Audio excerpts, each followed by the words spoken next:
What a life, eh, freak?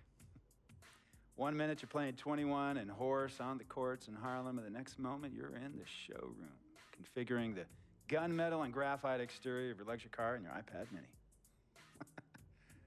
Oh, I bet you get a crazy crowd when you drive that car around the block in the old neighborhood, huh? Yeah, I'm living the dream. Mad pandemonium. But folks from back around the way are real proud of me. Yeah, I hear you. Local kid makes good. You know, it kind of reminds me of when I took my tech stock public and I rang the New York Stock Exchange bell, and my mom's friends called her up and said, "Maggie, is that your son on Bloomberg News this morning ringing the bell?" And my mom says, "Yes, sirree, Bob, it was him." That was a great moment, freak. And you know, our lives are like a pearl necklace of great moments, all strung together with the finest silk thread of memories. And we have to be very careful how we cultivate those pearls and we thread that necklace. Does this meeting by any chance have to do with Vic Van Leer? I grew up in the burbs, freak. I wasn't poor, upper middle class, comfortable. My daddy worked as an accountant for one of the largest insurance firms in the country. Smart with his money. Mom didn't have to work. I went to boarding school. And then my dad died of a heart attack when I was a freshman at MIT. I was a movie geek, wanted to be a civil engineer, but I made my fortune by becoming a hybrid of both those interests. My dad didn't want me to be an accountant. Oh, listen to this. My best friend was a guy named Isidore. Yeah, we called him Izzy. He was one of the smartest human beings I have ever met in my life. I mean, Izzy was taking second-year college calculus courses as a high school sophomore, right? Straight-A student, full ride to MIT. Izzy had the world at his fingertips. But he was always looking for trouble, and trouble found him.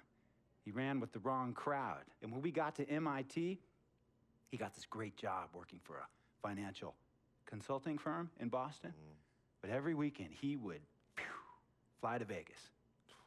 You see, Izzy had a system for counting cards in Vegas that had the big casinos on the Strip. Oh, stymied. He would come back to MIT with suitcases filled with $200,000 in cold cash. What? Yeah. So your man Izzy was getting hit off like that? Like a fat rat in a cheddar cheese factory, freak. Okay, so what happened to this dude Izzy? Because he's dope. No, not dope. Dead. After he'd been missing for 3 weeks, the Nevada State Police never found hide nor hair of Isidore.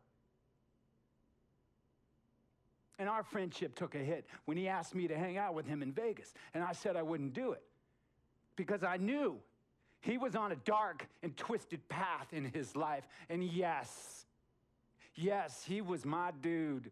But no way was I gonna throw my life away trying to show my loyalty to a guy who really and truly didn't understand what loyalty was all about. So this meeting is about Vic. Correctamente. Okay, well, sir, Vic isn't Izzy. And why's that, freak? Well, for one thing, you and your dead friend Izzy didn't grow up poor. Me and Vic grew up in a neighborhood where we had to look over our shoulder every 2 seconds to make sure nobody was going to walk up on us and rob us. True.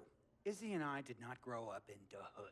But we, like you, thankfully grew up in a 2-parent household. But even that wasn't enough for Izzy. He wasn't satisfied. He was always looking for a 5-alarm fire when he already had the warmth and comfort of a loving family. This is not about class warfare, freak. This is about the consequences of making bad choices and risking it all when you feel like you have nothing to lose. Vic is like a brother to me, sir. But you shouldn't be Brother Vic's keeper, freak. Would a brother go looking for trouble and put your career and your livelihood at risk by getting into fights at nightclubs and seedy after-hour joints and then scream to the media, "Yeah, it's all good, I'm an FOF, friendo freak. It's all misunderstanding. Y'all be haters, don't hate my game." I don't think a brother would do that to someone they really cared about, but a guy who looked at you like a meal ticket would. No. See, you don't understand Vic. Really? I don't understand. No.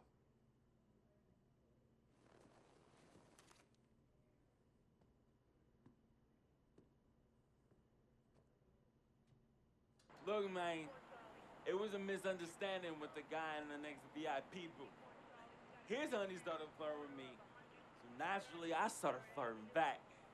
Next thing I know, Captain Cornball's off my grill piece beefing. Next thing he know, he got a two-piece and a biscuit on his left eye.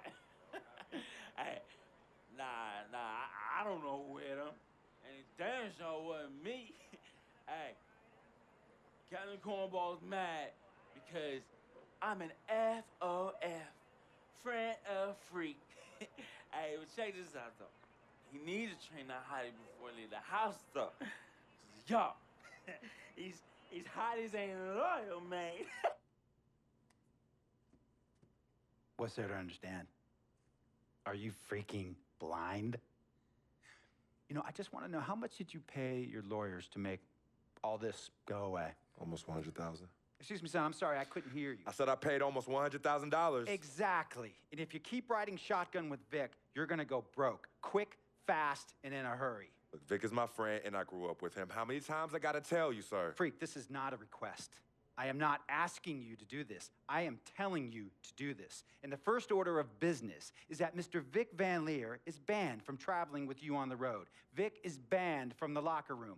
And Vic is banned from this arena. And if I catch this guy, Vic, in or anywhere near the facilities, Mr. Vic Van Leer will be arrested for trespassing. Are you serious, sir? Brother, I'm as serious as cancer. We all know that can be deadly. You know, when me and Vic were kids, playing summer tournaments at the Dome, we always imagined making it to the pros, right?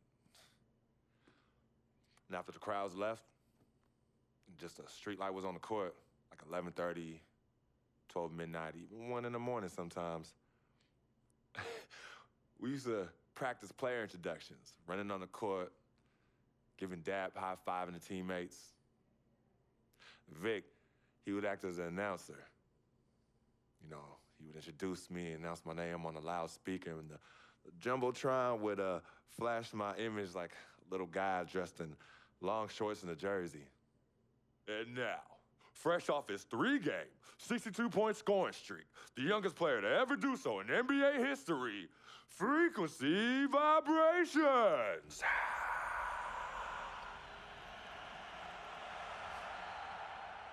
So me and Vic would sit in those empty bleachers at the Dome and dream like nobody's business.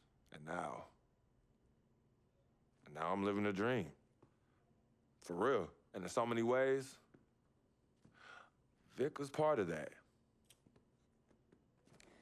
Please, listen to me. I mean, I know this guy's your dude from way back.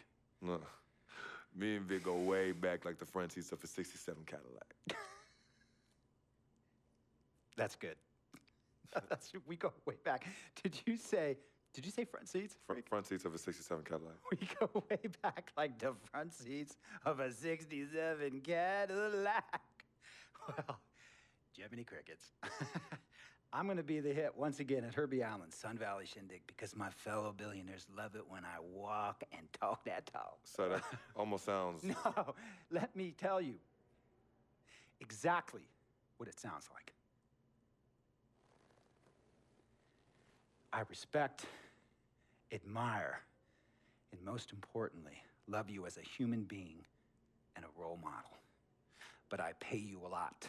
And I mean, I pay you a lot of money to play for my team. And I am in this game to win it. And you can't win it with an albatross around your neck like Vic. So Vic is done. History. And here's some more lingo that I picked up from a former megastar who used to play for me several seasons ago. Thought I would never release him until I did. And now he's the sixth man on a struggling team in Venice. And yeah, I'm talking Venice with the canals and the gondolas and Harry's Bar, not the street ballers next to the fortune tellers on the beach in Cali. This guy used to tell me when he thought there was a player destroying our team, don't be a hero, cut that zero. And that is what I am telling you about Vic, freak. Don't be a hero, cut that zero. The only thing Vic brings into your life is headache.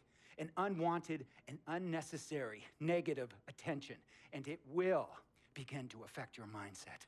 And when it affects your mindset, it's going to affect your play. And when it affects your play, it's going to affect my team. And when it affects my team, it's going to affect my money. And if it affects my money, Google Translate will become your new freaking friend. I want a championship ring, freak, and I want you to help me get that ring. And banners after banners hanging from the rafters in this arena. So, freak, hear me clearly and hear me good. V, G, Vic, gotta go.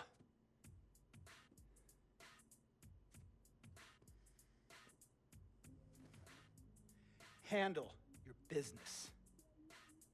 And remember, that contract you signed contains a morality clause, a very important clause that revolves around your conduct on and off the court, and how it can negatively impact my team. Now, I don't want you to have to learn Italian or Croatian as a second language. And hey, playing pro ball overseas, there's nothing wrong with that. But the arenas are nothing like this, nor will the money be the same. And on top of all of that, this is the U.S. of A., the greatest freaking country in the world. Ask yourself, is Vic worth all that?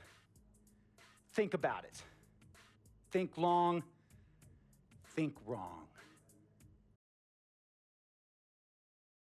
Tell you about Vic. He has his bad rap. It's not, and I understand some of his judgments might shadow his actual character. He's not that at all. Man, Vic, let me tell you something. We have love for each other. We're brothers. Blood couldn't make us any closer at all. I mean, he has so much loyalty to me and to my family. You could see even A.C.E, has issues with him, but he still loves her. He still loves her.